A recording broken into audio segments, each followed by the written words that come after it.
Oh my god, it's too damn hot. Look at that. 85. Okay, you guys saw earlier, 85 degrees. It is so hot.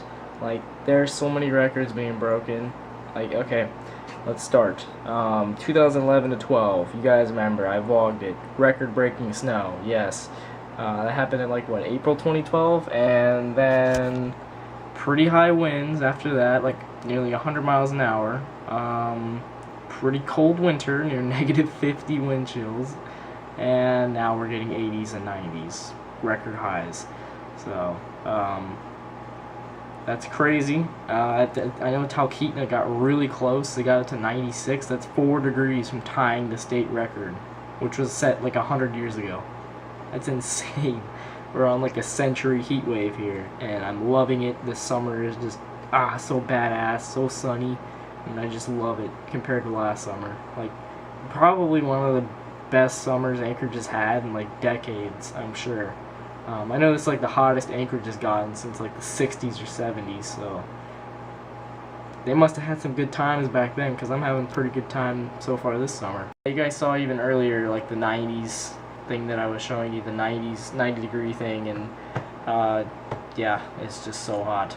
Some of you guys may have even seen my Instagram picture, hopefully. Yeah, June 18th. Yes, you guys may have seen that on the Instagrams. 94 degrees was taken at my house. 94 outside of my house. Like, that's crazy. I mean, I'm happy because Alaska's getting me used to Vegas, but God, 90. And then you have to factor in we have humidity in Anchorage, like 30% or so. Like, it hasn't been that bad lately, but believe me, it can be really bad on like 75 degree days when the sun's not beating down as much, so the humidity is still higher. It's like in the 50s. But yeah, here's 94. And that was pointed like straight in the air. It was pointed actually towards the hill a little bit.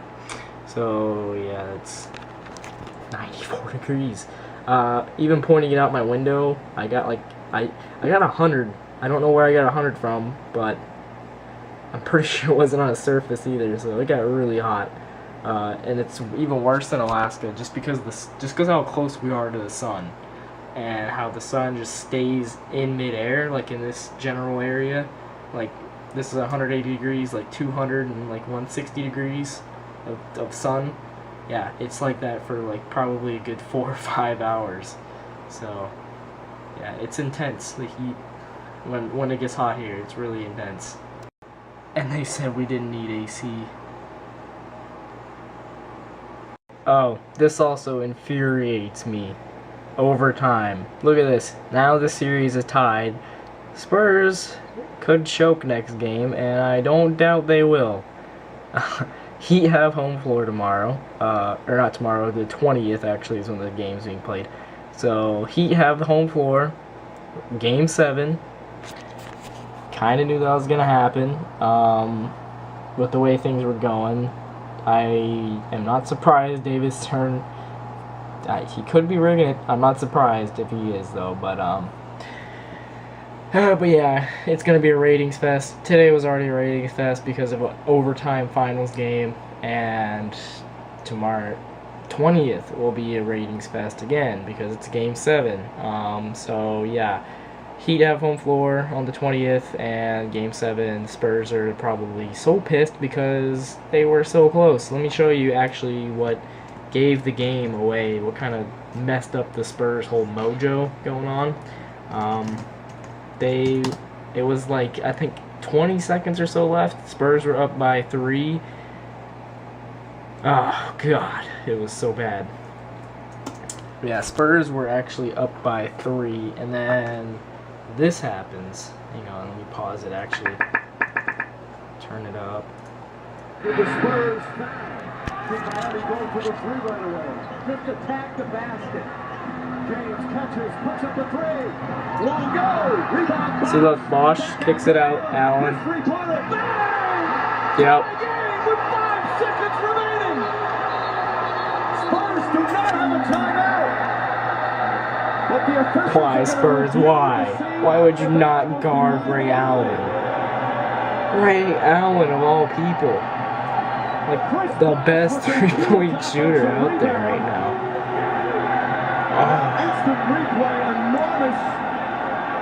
I was so sad when this happened. Tim Duncan out of the game.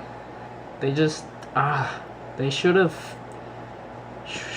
fouled someone for one, with, you know, maybe even behind the 3-point arc should have fouled, because then you're like, oh, I gotta tie the game with these free throws, and they don't, and then you have time.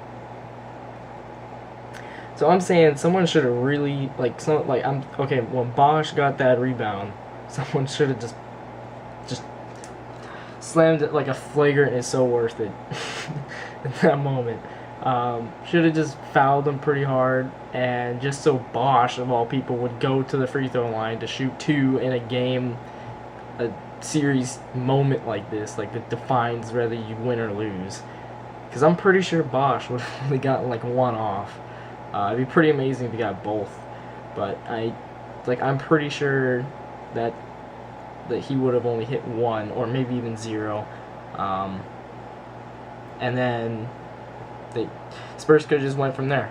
But yeah, it's easier to look at this thing in hindsight. But yeah, now the Spurs are tied with Miami 3-3. Game 7 is it's coming. I just don't want the bandwagon to live on. I really don't. And I just really glasses off, serious moment. I really don't want to repeat. Like, just no, stop.